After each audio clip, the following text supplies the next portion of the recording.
అండి, అందరూ ఎలా ఉన్నారు? నేనైతే చాలా బాగున్నాను. Welcome back to our channel. నేను ఫస్ట్ టైం చేసిన పన్నీర్ బిర్యానీ, పన్నీర్ కాజు కర్రీ చేశాను. నేను కూడా యూట్యూబ్లోనే కొన్ని సెర్చ్ చేసి దానికి సంబంధించినవి అన్నీ తెలుసుకొని చేశాను. దానికి కావాల్సినవి ఏంటంటే టమాటాలు, బంగాళదుంపలు, ఉల్లిపాయలు, పచ్చిమిరపకాయలు కట్ చేసి ఉంచుకున్నాను. మసాలా దినుసులు, కాజు ఏమో వేడి నీళ్ళలో నానబెట్టుకున్నాను. అల్లం వెల్లుల్లి పేస్ట్ కూడా మిక్సీ పట్టి పక్కన పెట్టుకున్నాను. కొన్ని మసాలా దినుసులు అవి అవసరమైతే వాడదామని పక్కన పెట్టుకున్నాను. ఒక మిక్సీ జార్లో కొబ్బరి ముక్కలు, నానబెట్టిన జీడిపప్పులు, టమాటాలు మిక్సీ పట్టి పక్కన పెట్టుకున్నాను.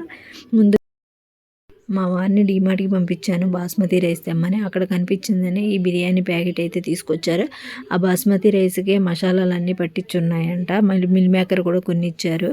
ఇంట్లో మనం ఇంక ఏ మసాలాలు వేసుకోకుండా ఇది ముందుగా పన్నీర్ని కడిగి చేసి పక్కన పెట్టుకోవాలి. నూనెలో కొంచెం ఉప్పు, కారం, కొంచెం కసూరి మేతి వేసి పన్నీర్ ముక్కల్ని లైట్గా వేపుకోవాలి. ఎక్కువ వేపితే అవి గట్టిగా అయిపోతాయి. అదే నూనెలో కొంచెం మసాలా దినుసులు వేసి ఉల్లిపాయలు కొంచెం వేగిన తర్వాత మనం మిక్సీ పట్టుకున్న పేస్ట్ అంతా వేసేసి నూనె పైకి తేలేదాకా వేపుతూ ఉండాలి. దోరగా సిమ్లో ఉంచాలి. ఎక్కువ హైలో పెడితే మాడిపోతుంది. కొంచెం వేగిన తర్వాత ఉప్పు, కారం, మసాలా పొడి, కొంచెం ధనియాల పొడి అన్నీ వేసిన తర్వాత ఇంకొంచెం వేపుకోవాలి. తర్వాత కొంచెం పెరుగు కూడా వేసి ఆ పెరుగు తొరకలు లేకుండా కాసేపు అలా కలుపుతూనే ఉండాలి. లేకపోతే తొరకలు కొడుతుంది. తర్వాత కొంచెం నీళ్లు పోసి అది కూడా కొంచెం ఉడికిన తర్వాత ఈ పన్నీర్ ముక్కలు, జీడిపప్పు కూడా అందులో వేసేసి కాసేపు ఉడికిన తర్వాత కొంచెం కొత్తిమీర వేసి దించేసుకోవాలి.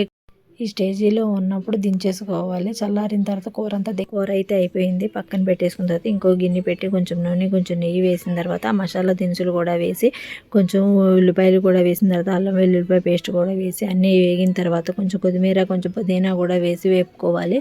నేను ఆ బియ్యంతో పాటు ఇంట్లో ఉన్న వేరే బియ్యం కూడా కలిపి వండుతున్నాను. అందుకని మసాలా దినుసులు అయితే వేసాను. బియ్యానికి 1-1.5 పోయాలి. ఎందుకంటే కొంచెం పలుకుగా ఉంటుంది. 2 అయితే కొంచెం ముద్దగా వస్తుందని చెప్పి నేను తీసుకున్న కొలతల ప్రకారం వేసాను. అందులో ఉన్న మిల్ మేకర్ కూడా వేసేసాను. మన రుచికి సరిపడా ఉప్పు కూడా వేసి తర్వాత ఇందాలు వేపుకున్న వాటిలో కొన్ని పన్నీర్ కూడా ఉంటే అవి కూడా ఇందులో వేసేసుకున్నాను. బిర్యానీ అయితే మగ్గుతుంది. సిమ్లో పెట్టేసి ఉంచేసాను.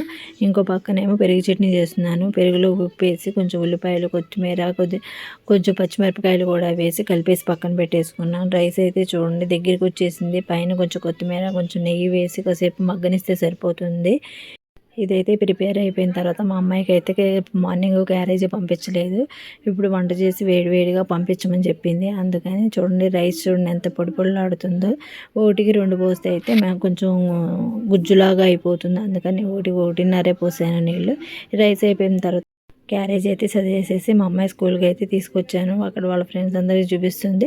స్కూల్ దాకా వచ్చావుగా భోజనం తినిపించేసి వెళ్ళు అంటుంది. వాళ్ళ ఫ్రెండ్స్ ఏమో నువ్వేమో చిన్నపిల్లగా తినిపించి వెళ్ళటాకని అంది. నేనేమో ఇంటికి వచ్చేసిన తర్వాత మా వారికి కూడా పెట్టాను. మా వారికి కూడా నచ్చింది. ఈ వీడియో కనుక మీకు నచ్చినట్లయితే లైక్ చేయండి, సబ్స్క్రైబ్ కూడా చేసుకోండి, కామెంట్ చేయండి.